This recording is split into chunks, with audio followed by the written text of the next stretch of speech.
Hello guys, welcome to my build of the Arma Hobby Hurricane 2C in 1/48 scale. In a recent video I did an inbox preview of this kit, so let's jump straight in with the build. So construction starts with the wheel well, and despite the high amount of detail on the parts here, the parts count is relatively low.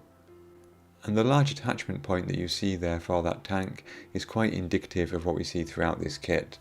It makes things really nice and easy to connect. Even sometimes when the instructions are not super clear, you can generally rely on the parts themselves to have keyed attachment points, etc. to make construction easy. That long straight bulkhead there attaches to this single piece rear bulkhead with a top panel. In order to make sure that everything lined up correctly while the glue dried, I pushed my wheel well there into the top side of the wings. Just loosely fitted, but making sure everything was exactly square according to the parts.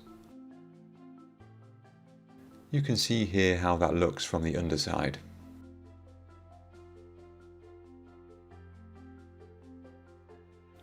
The pilot's seat is next and comes in 3 parts.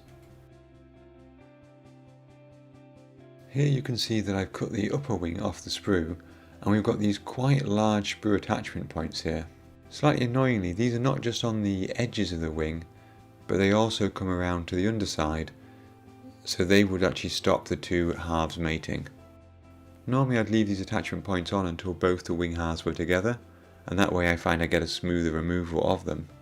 But in this case I had to remove them at least until they were flush with the wing mating surface.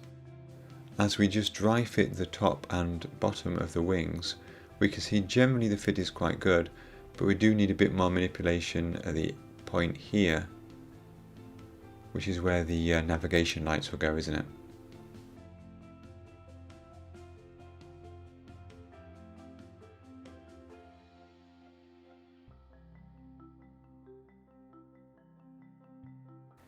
Here I am adding the wheel well and the support brace to the top side of the wing, checking the fit with the lower wing surface in preparation for paint. There's no cockpit floor as such in the Hurricane. Instead we just have this sort of framework of pieces that build up. I did consider painting the middle of this piece before I added those footrests, but I figured in general it's unlikely they'll be seen and I should be able to get some paint under there anyway with the airbrush. Equally, and because I thought the risk of not getting paint everywhere was lower than the risk of attaching painted pieces and having them come loose later, I decided to build the cockpit up in place here in the wing.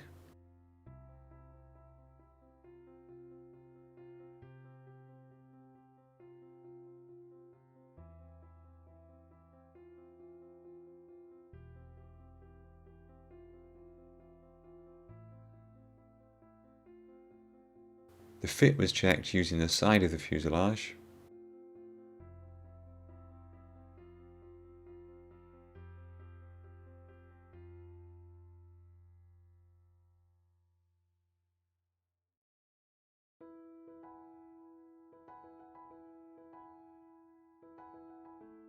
The whole cockpit section, the upper surface of the lower wing and the undersurface of the upper wing were all given a coat of NATO black, followed by Tamiya XF16 aluminium.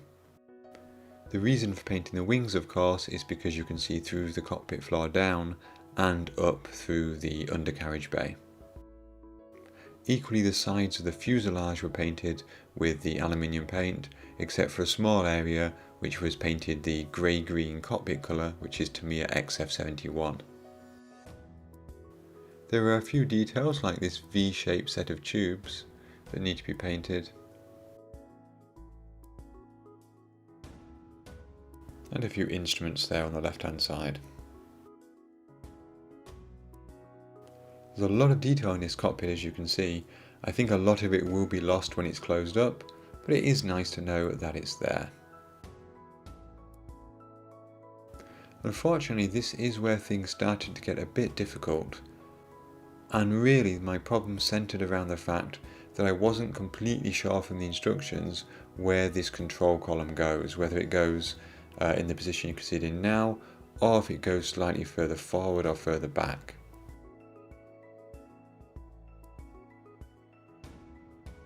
And the issue I had is, when I put this rear bulkhead in with the seat attached, it catches on that control column, or at least the rear part of that control column. I did try it several times, and I tried it in different positions. I even managed to get it working with dry fitting it once, but of course as soon as you apply the glue, you can't get it into the position you had it in previously. To be honest with you, after a few minutes of fighting it, I simply snipped off the rear section of that control column mechanism, which is hidden underneath the seat anyway and therefore causes no problems. When I was fairly happy with that, I moved on to the decals. There are a few for the cockpit, but luckily this one here is one single piece, and it's thin enough that it goes over those raised details easily. One thing you do notice here is that top right section is a kind of tan colour, but if we put it over the model now, it seems to turn to a sort of a very light grey white colour.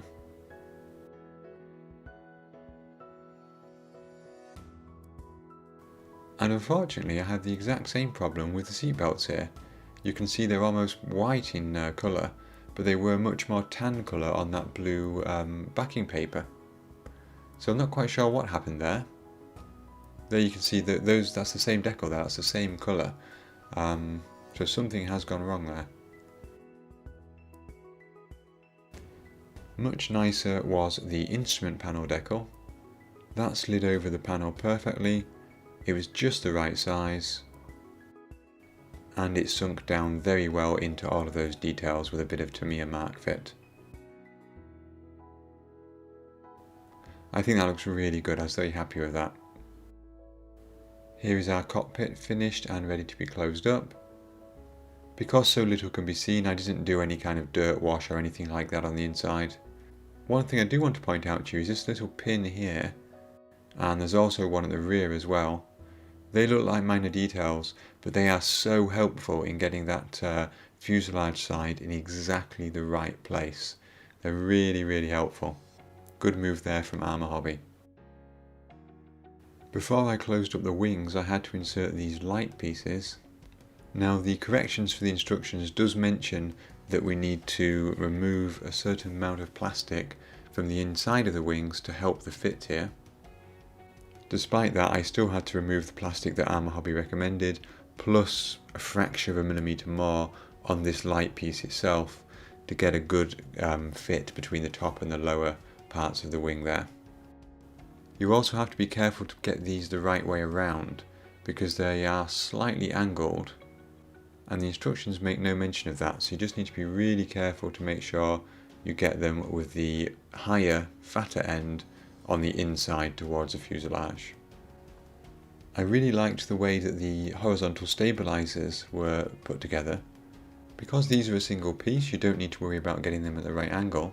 Although I did notice this strange sort of textured piece here on the end that I had to remove to get the elevators in. Vertical stabilizer slots nicely on top. Again, it's hard to get that at a funny angle. And just to make sure it really is in the right place, you can just slot in the rudder. Even without gluing it, that's going to keep things in the right place. That's really good design. I really appreciated that when I was building this.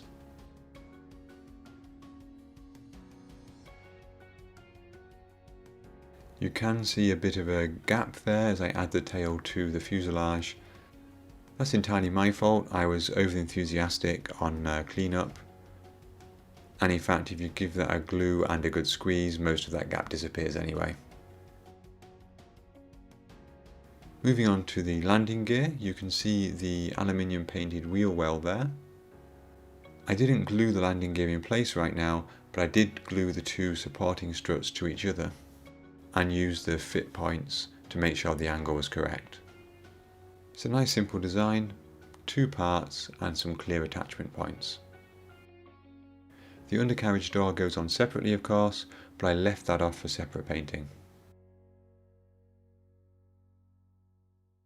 Occasionally we have a bit of ambiguity in the instructions, so this part here, A66 for example, for marking option 1, which is the night fighter scheme, it tells us to use this part and flush with wing surface. And then it says use a different part for option 2, and then for option 3 use part number A66. So I think use A66 on flush with wing surface means basically cut away that detail and sand it down. And that certainly seems to be the case here.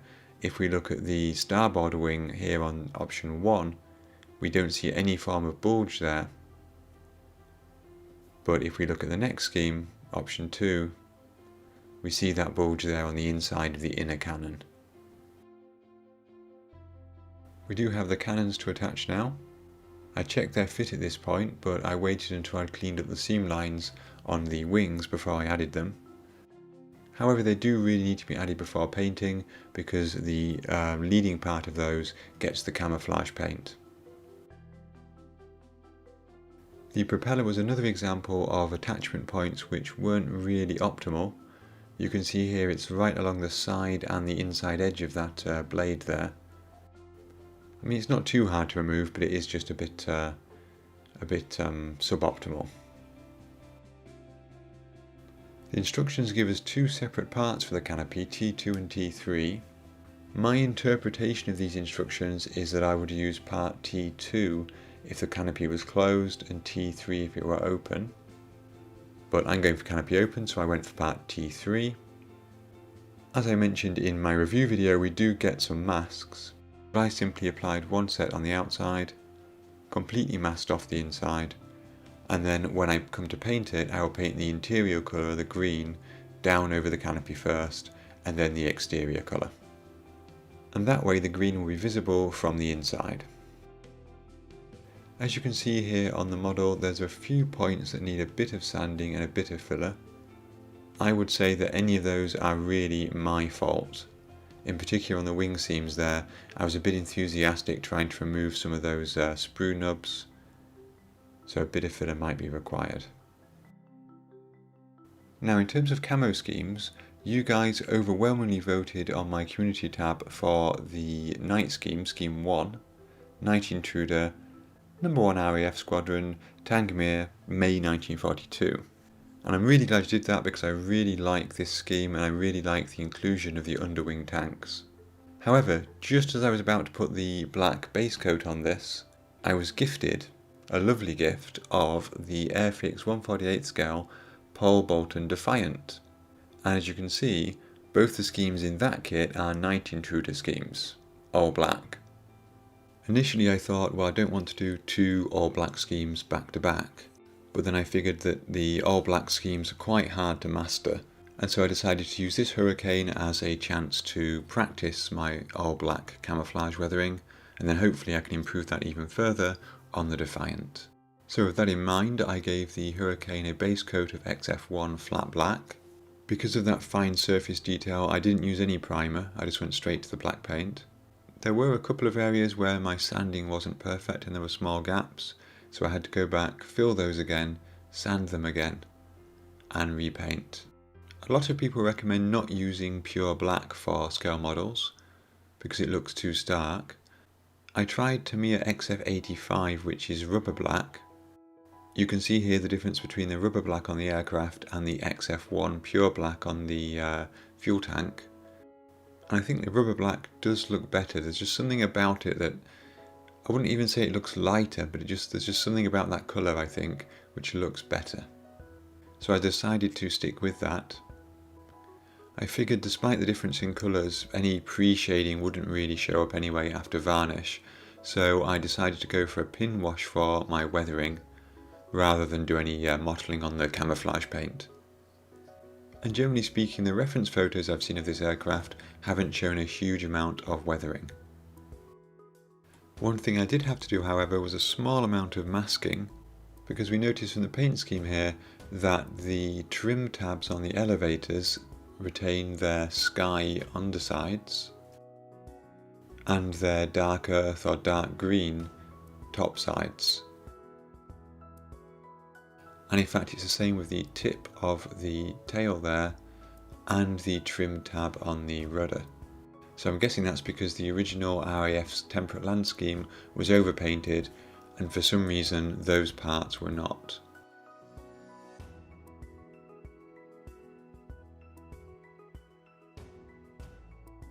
To break things up slightly, I also decided to mask off the ailerons and paint those in XF1 black. The exhausts on the Hurricane were painted with a special paint to prevent them glowing from heat in the dark, and thus giving away the fighter's position, and that paint was a kind of dirty orange colour. Here I mixed up some XF9, which is hull red, with some X6 orange. I was really pleased with the result of the Canopy masking. So the first coat was the XF71 interior green, and then the top coat was the XF1 black, followed by the XF85. That came out really cleanly. A couple of tiny areas there where there's been some overspray, but that can easily be gently removed with a cocktail stick.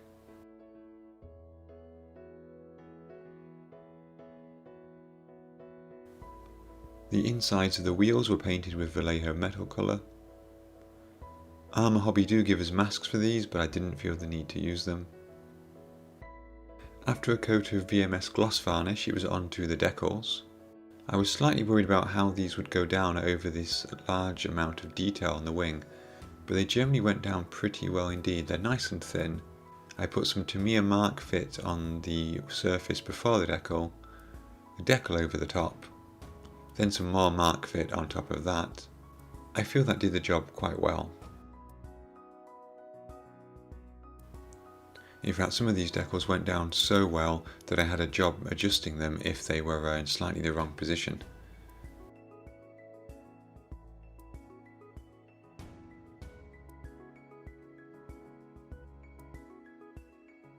At this point I added details like the exhausts and painted the cannons with a Vallejo metal colour.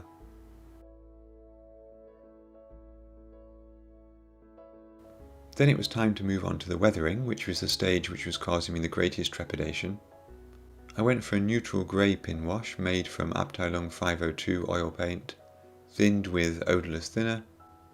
This was the stage that I really wasn't sure of, partly because of the all black paint and partly because there's just so much detail on this surface, and I think those rivets there are so fine that putting a pin wash around them would just look awful. I think you'd end up with more wash than you would wing. I just don't think that would look good. So I decided to limit my pin wash to the panel lines and the bigger details. Thanks to the gloss coat, that flowed very well between these panel lines.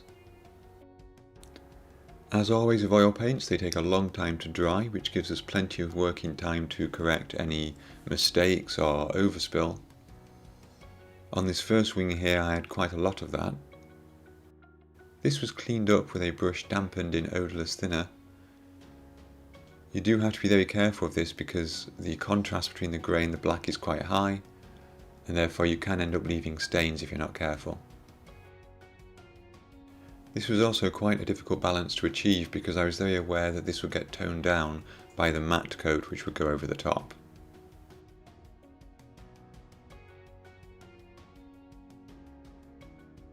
That said, once I put the matte coat down, I wasn't really happy with the way the pin wash looked. In general it was okay, but there were a few areas like the detail here on the rivets that is just the right size that it looks like I haven't properly cleaned up that pin wash. It just looks a bit messy and I wanted to do something about it. So the first thing I did was add in some small chipping around the access panels for the ammunition bays. This was done with a fine brush and an aluminium paint, and it sort of serves to blend in that rivet detail with the panel a bit more. That did work quite well to tone that down, and then I went back to my airbrush and I used some very thin XF85 to go back over some of those areas and tone down that pin wash. And I think overall that worked quite well. At the same time I took the opportunity to add some chipping to the walkway. In this case I started with some sponge chipping, then went back with a brush to join some of those finer chips into slightly larger chunks.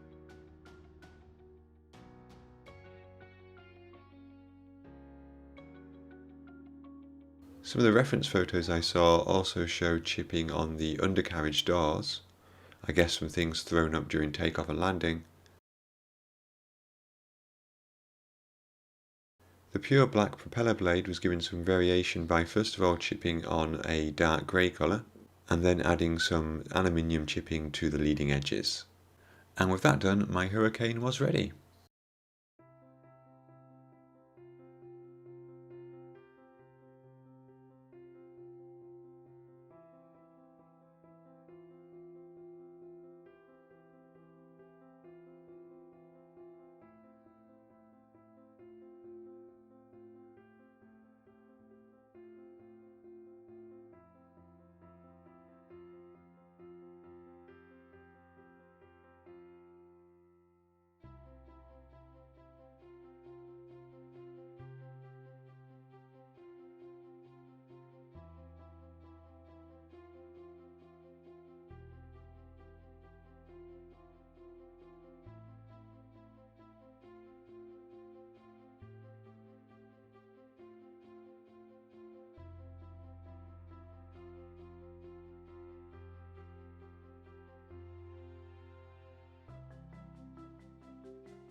There we go guys, that was my Arma Hobby 1/48 scale Hurricane Mark II-C Night Fighter.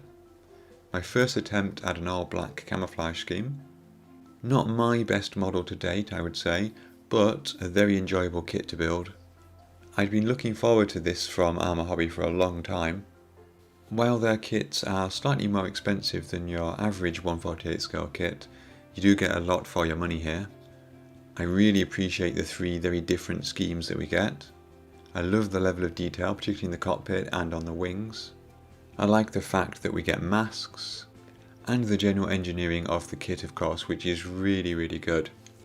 Any gaps or anything like that in this build were absolutely the result of my lack of competence rather than the design of the kit. So yes, overall a really enjoyable build. I hope you enjoyed watching this video too. If you did, then please feel free to leave a like or a comment below. I seem to be working in a kind of assembly line fashion at the moment, with all my models progressing at the same rate at the same stages. So I've got 2 more models that are ready to complete within 1 or 2 days of me finishing this Hurricane. But I've got nothing that's still in the build phase or is waiting for its paint. Everything is almost finished. I guess that means I need to open a new kit soon. If you would like to see what those future builds are, then please do consider subscribing if you haven't already. And you can give additional support to the channel via YouTube memberships or Patreon. While I'm thinking about it, I might put a poll on my community tab with the next kit that I should build. So you can keep an eye out for that in the next few days, and until next time, thank you for watching and have fun modelling.